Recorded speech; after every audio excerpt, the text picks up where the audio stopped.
Hey everyone, this is your Mad King Paradox S bringing you my number 2 most evil anime villain.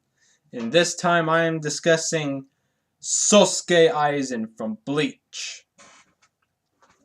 Now, why he is so evil, personally for me, is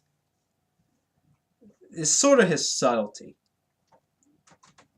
Like, he's the one that's, he's, bleh, he's the one that's just sitting there waiting. And then he waits until it actually comes to him after it's done with everyone else, and then that's when he starts when he gets involved. Now,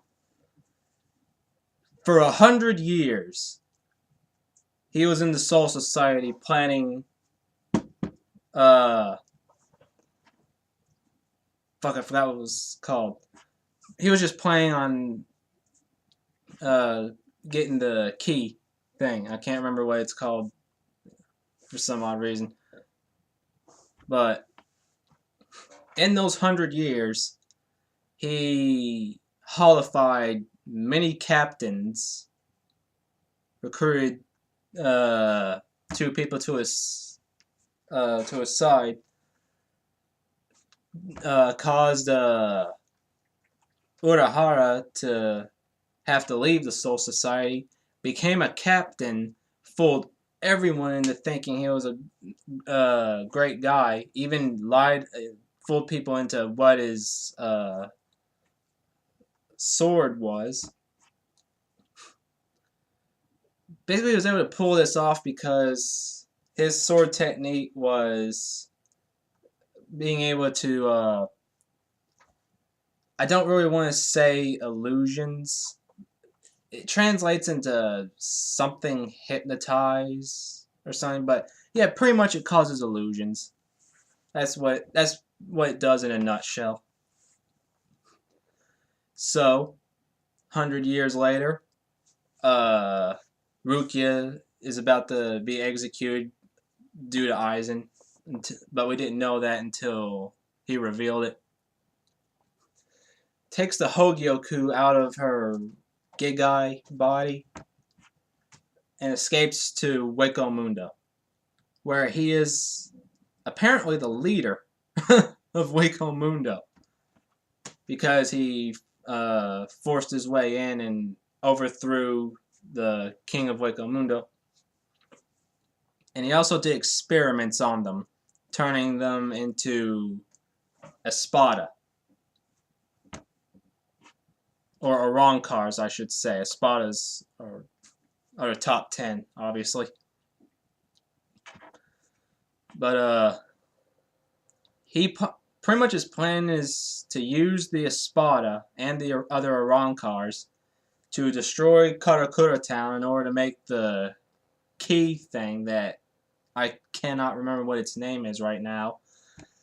Then he's pretty much gonna assassinate the leaders of the Soul Society, and pretty much all the while becoming a perfect being, as he so calls it.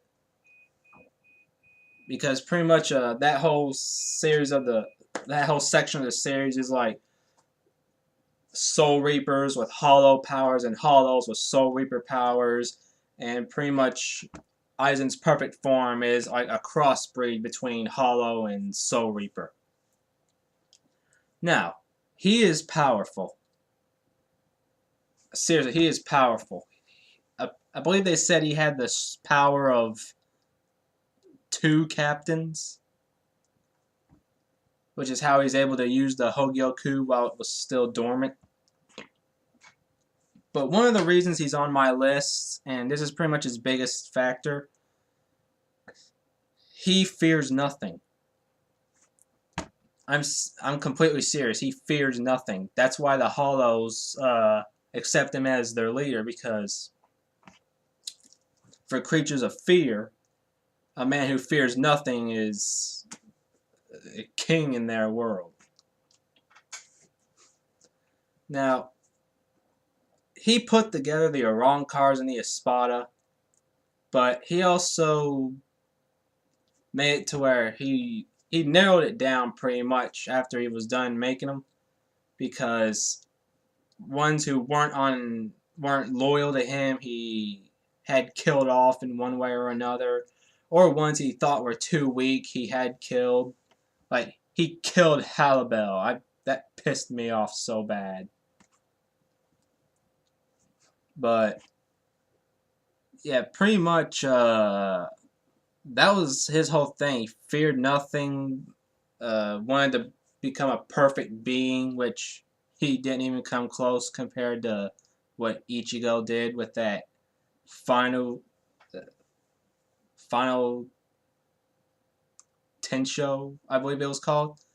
Final Tenseiga, Final Tensho. I don't remember what it was called, but it was better than what he became, that butterfly looking thing.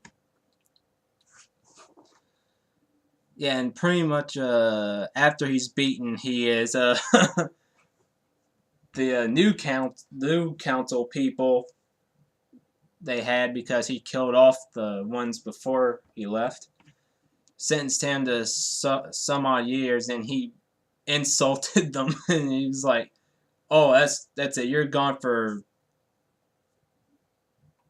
I don't remember.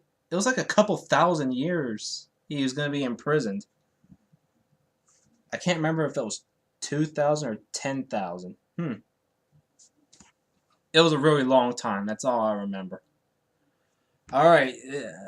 Ooh, that's actually going on quite a bit. I'm going to end this now, because I've pretty much said all I've wanted to say about him. And so, stay tuned for my #1 most evil anime villain.